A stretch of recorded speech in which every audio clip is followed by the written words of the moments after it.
बहुत सालों पहले एक बड़े से देश में एक राजा और उनकी रानी बड़े से महल में रहते थे। दोनों राजा और रानी बहुत ही अच्छे थे और वे अपनी प्रजा का अच्छे से ध्यान रखते। उनकी प्रजा भी उनसे बहुत प्यार करती थी। राजा और रानी की एक बेटी थी जो बहुत ही सुंदर थी। लोग ऐसा मानते थे कि वह दुनिया की सबसे सुंदर लड़की है। राजा और रानी उसका बहुत अच्छे से ध्यान रखते और उसकी हर बात को मना नहीं करते थे। वे उसकी हर एक ज़रूरतों को पूरा किया करते। राजकुमारी अब बड़ी हो चुकी थी। वह अपने खेलने के खिलौनों से ऊब चुकी थी, इसीलिए अब उसे कुछ और चाहिए था जिससे कि वह उसके साथ खेल सके। वह अपनी इस शिकायत को लेकर अपने पिताजी के पास गई और उनसे कहा, पिताजी, मेरे पास जितने भी खिलौने हैं मैं उन सब के साथ खेलकर ऊब चुकी हूँ। मैं चाहती हूँ कि आप मुझे कोई नया और कीमती खिलौना दें जिसके साथ मैं खेल सकूं। अपनी बेटी की यह बात सुनकर राजा ने सोचा कि वह उसे क्या देंगे।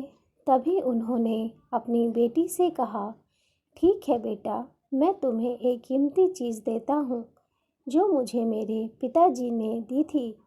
यह बहुत ही कीमती है और मेरे लिए बहुत भी खास भी है। यह कहकर राजा अपने बिस्तर से उठे और अपनी अलमारी के पास जा पहुँचे। उस अलमारी में राजा की बहुत सी कीमती चीज़ें रखी हुई थीं। वहाँ से उन्होंने एक सोने का गेंद निकाला और उसे अपनी बेटी को दिया। अपनी बेटी को वह सोने की गेंद देते वक्त राजा ने कहा, बेटी, इसका बहुत अच्छे से ध्यान रखना क्योंकि यह बहुत कीमती है। ठीक है पिताजी, मैं उसका बहुत अच्छे से ध्यान रखूंगी, राजकुमारी ने अपने पिता से कहा। राजकुमारी उस गेंद के साथ खेला करती। वह महलों में उस गेंद को लेकर घूमती रहती और घंटों खेलती। वह महल में कई दिनों तक उस गेंद को लेकर खेलने लगी। एक दिन राजकुमारी ने सोचा कि वह इस गेंद को बाहर ले जाएगी और खुली जगह पर खेलेगी। उसने वैसा ही किया। वह अपनी गेंद को लेकर एक तालाब के पास खेलने लगी। तभी वह गेंद को नीचे फेंकती, कभी वह उसे ऊपर फेंकती। खेलते खेलते राजकुमारी ने सोचा कि वह गेंद को बहुत ऊपर तक फेंकेगी। उससे जोर लगाकर गेंद को ऊपर की ओर फेंका। इसके बाद वह गेंद नीचे आया और ज़मीन से टकराकर तुरंत तालाब के अंदर चला गया। तालाब के अंदर उस गेंद को जाता देख वह उदास हो गई और वहाँ बैठकर रोने लगी। वह सोच रही थी कि वह उस गेंद को तालाब से बाहर कैसे निकालेगी, लेकिन उसे कुछ भी नहीं सूझ रहा था, इसीलिए वह उदास होकर रोने लगी। जब राजकुमारी बैठे बैठे रो रही थी, तभी उसके पास एक आवाज़ आई, चिंता मत करो राजकुमारी, मैं आपकी मदद कर सकता हूँ। यह आवाज़ सुनकर राजकुमारी ने इधर उधर नज़र घुमाया। आसपास देखने के बाद उसे कोई दिखाई नहीं दिया। उन्हें समझ नहीं आ रहा था कि आखिर वह आवाज़ कहाँ से आ रही थी। तभी उनके पास एक मेंढक आया और उसने कहा, यह मैं बोल रहा हूँ राजकुमारी, मैं चाहता हूँ कि आप चुप हो जाएं और चिंता ना करें। राजकुमारी के साथ ऐसा पहली बार हो रहा था। उन्होंने पहली बार एक मेंढक को बोलते हुए देखा, जिसकी वजह से वह थोड़ी सी घबरा गई। फिर उन्होंने सोचा कि वह मेंढक तो बहुत ही छोटा है, तो उससे डरने की कोई ज़रूरत नहीं है। जैसे ही उनका डर कम हुआ, उन्होंने मेंढक से पूछा, तुम कौन हो और तुम यहाँ क्या कर रहे हो? मेंढक ने राजकुमारी के सवालों का बहुत अच्छे से जवाब दिया और बोला, राजकुमारी, आप देख सकती हैं कि मैं एक मेंढक हूँ और मैं इस तालाब में रहता हूँ। मैं जानता हूँ कि आपकी जो गेंद है वह इस तालाब के अंदर चली गई है और मैं उसे बाहर निकाल सकता हूँ। क्या तुम ऐसा कर सकते हो? क्या तुम मेरी गेंद बाहर निकाल सकते हो? राजकुमारी ने उस मेंढक से पूछा। जी हाँ राजकुमारी, मैं उसे निकाल सकता हूँ, लेकिन मेरी एक शर्त है। क्या है तुम्हारी शर्त? राजकुमारी ने फिर पूछा। मैं चाहता हूँ कि आप मुझे अपना दोस्त बनाएं और अपने साथ मुझे महल में ले चलें।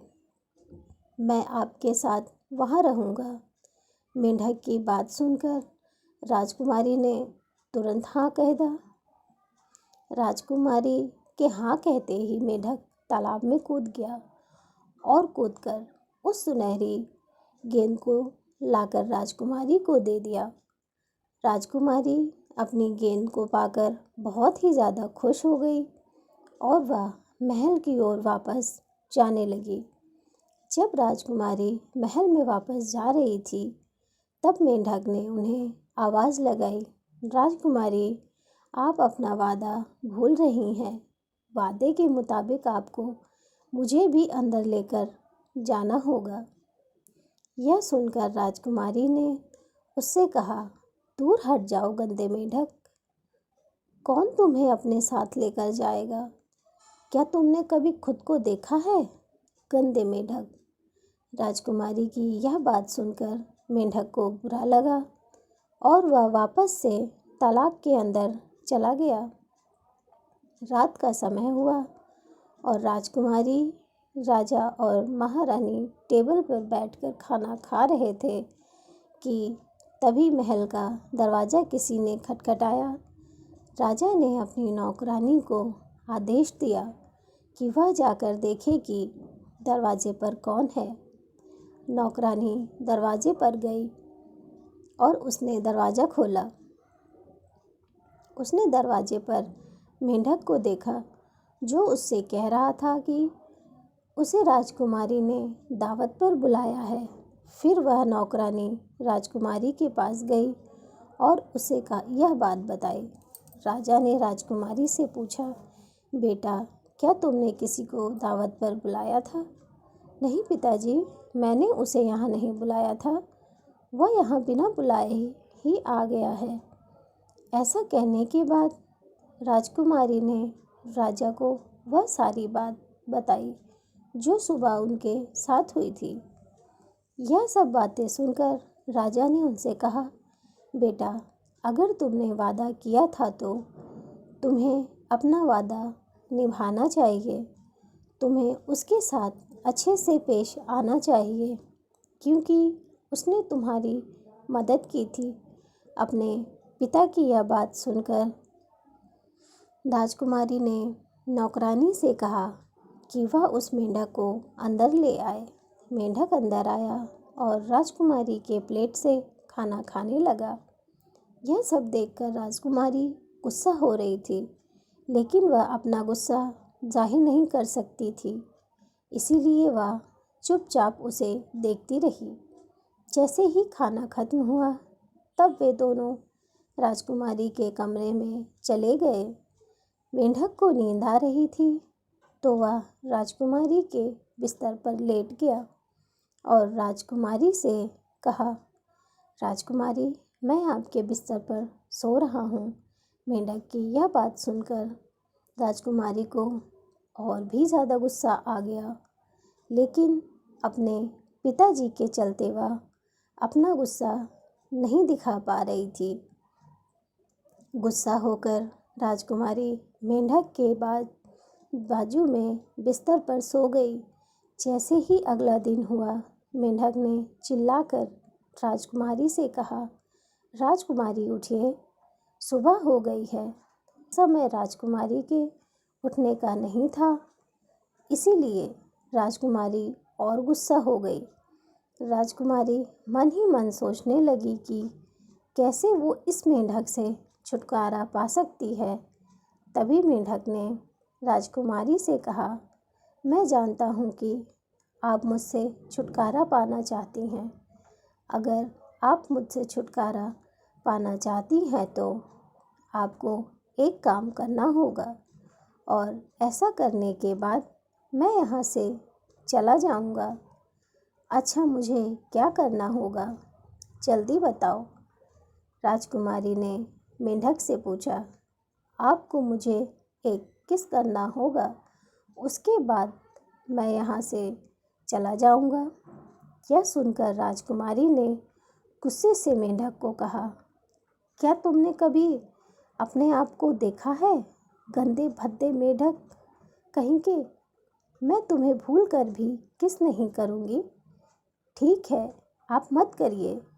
वैसे भी यहाँ पर मुझे बहुत मज़ा आ रहा है और फिर रोज़ सुबह आपको उठाने में भी मुझे कोई दिक्कत नहीं है, मेंढक ने कहा। मेंढक की ऐसी बात सुनकर राजकुमारी थोड़ी देर सोचने लगी कि उन्हें मेंढक से छुटकारा पाना है।